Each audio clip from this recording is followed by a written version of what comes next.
Primeiro é importante dizer para a galera que não se sacode uma árvore e cai um cara pronto lá de cima. Infelizmente, muita gente pensa que é assim. Isso no mundo do empreendedorismo, no mundo dos mega empresários, no mundo da música, nós temos o hábito de acreditar que vai sacudir e vai cair um cara pronto. Com o Rick não foi diferente. Guarde essas 5 coisas que eu vou falar com vocês.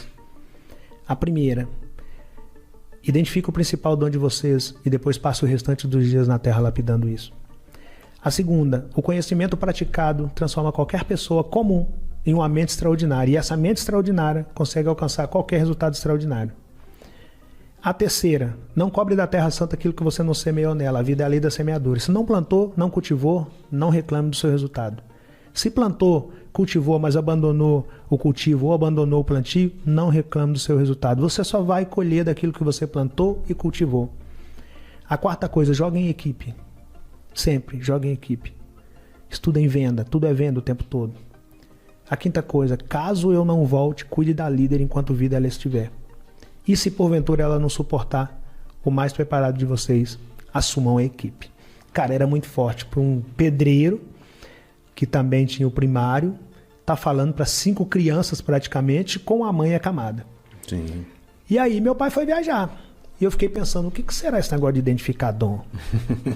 Pô, uma criança, né, cara? Esse negócio de lei da semeadura, que a Emília falou, a vida é a lei da semeadura. Eu falei, o que é semeadura? Como assim o conhecimento transforma? Eu era curioso, eu ficava me perguntando essas coisas. E aí um dia eu fui para a escola pública, né? E eu era o ralé da escola que eu estudava. Aí chego lá na escola, os garotos começam a falar que carne era gostoso.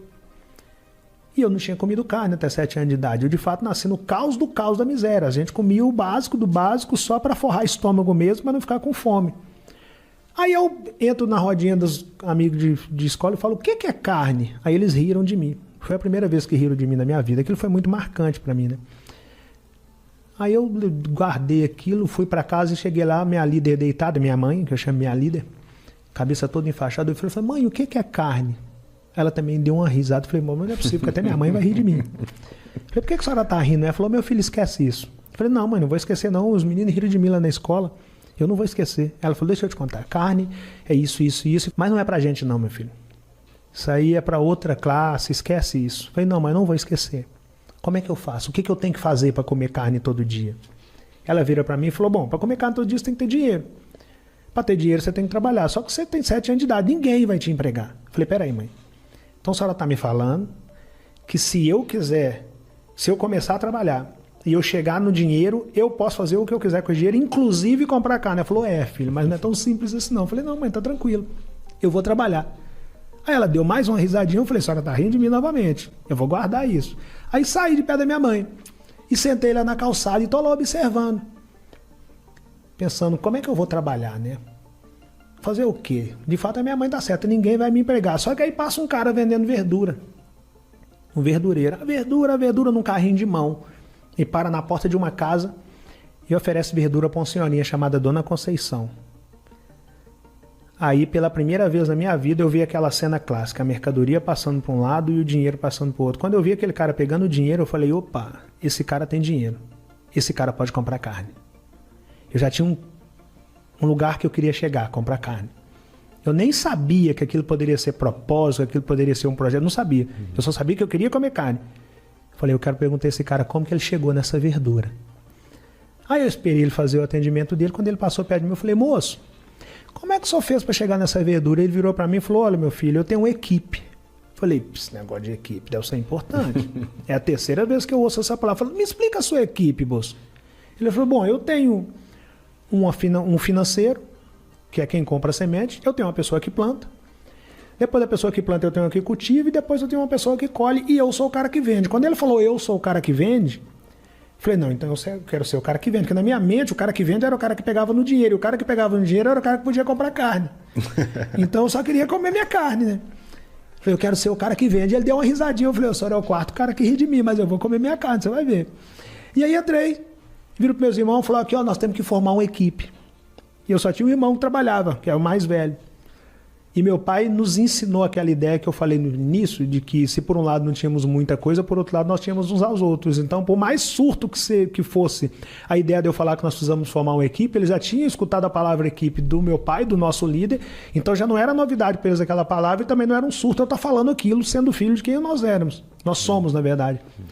Falei, Ringo, você é o único que trabalha. Você compra semente, você vai ser meu financeiro. Uma criança falando com o irmão que ia ser financeiro. Você, Cláudio, vai plantar. Você, Dila, vai cultivar. Você, Romenigo, vai colher. E eu vou ser o cara que vende.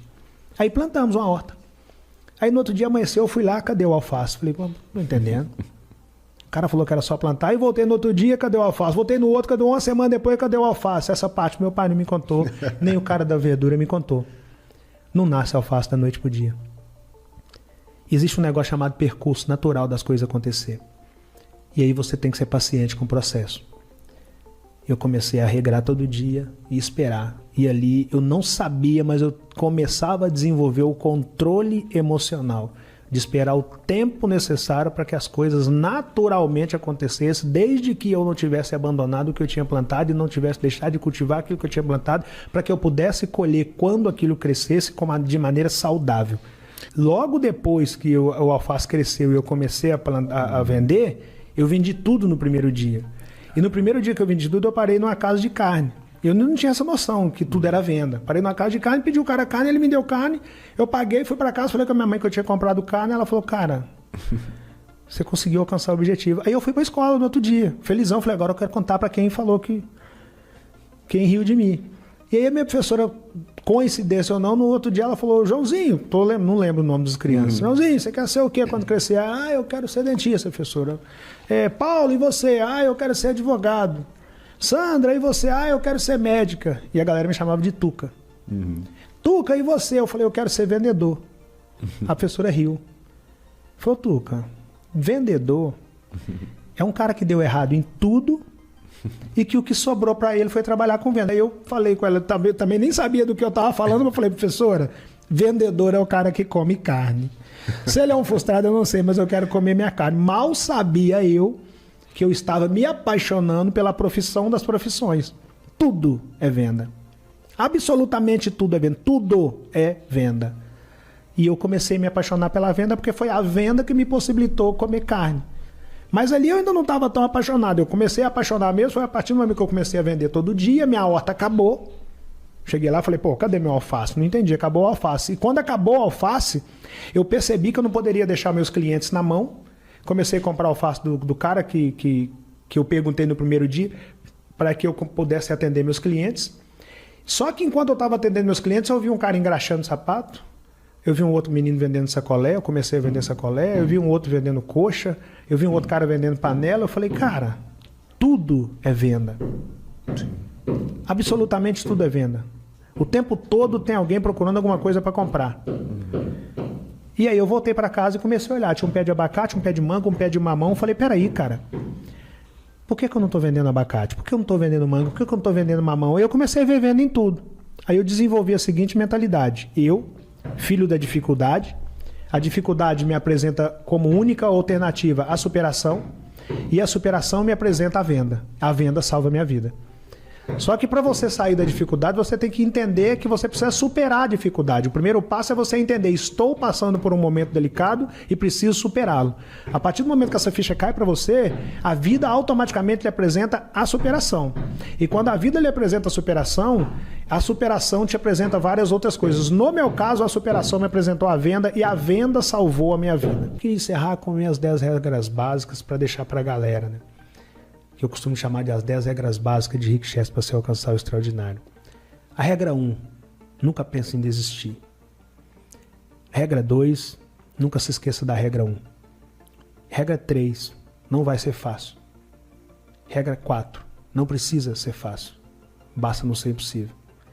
Regra 5, se você começar um negócio hoje, seja fazer uma palestra, escrever um livro, vender água na praia, criar um podcast, produzir ou cantar, pode dar tudo errado. Regra 6, se você não começar esse negócio, já deu tudo errado. Regra 7, caso comece, saiba que o negócio não é seu, e sim do cliente final. Portanto, trate o cliente final da maneira que você gostaria de ser tratado, ou jamais você fará a sua cartela de clientes. Sem uma cartela de clientes, você não tem um negócio, você tem uma operação tapa-buraco. Regra 8. Aposte 90% de suas fichas em pessoas que nunca te viram. As pessoas mais próximas, a princípio, vão se assustar com a sua ideia de querer alcançar o extraordinário. E tá tudo certo, tá? Não se rebele contra essas pessoas. Apenas siga e alcance o extraordinário. Lá na frente elas virão. Mas a princípio não conte com as pessoas mais próximas. Regra 9. Seja um apaixonado pelo próximo nível. Não interessa qual nível você está. Lute pelo próximo nível. O tempo todo. Lute pelo próximo nível. Lute pelo próximo nível. Lute pelo próximo nível. E regra 10. Só considere que a sua ideia está validada após testá-la por 2 anos, no mínimo. Mas, se necessário for, faça igual o Rick. Espere 40.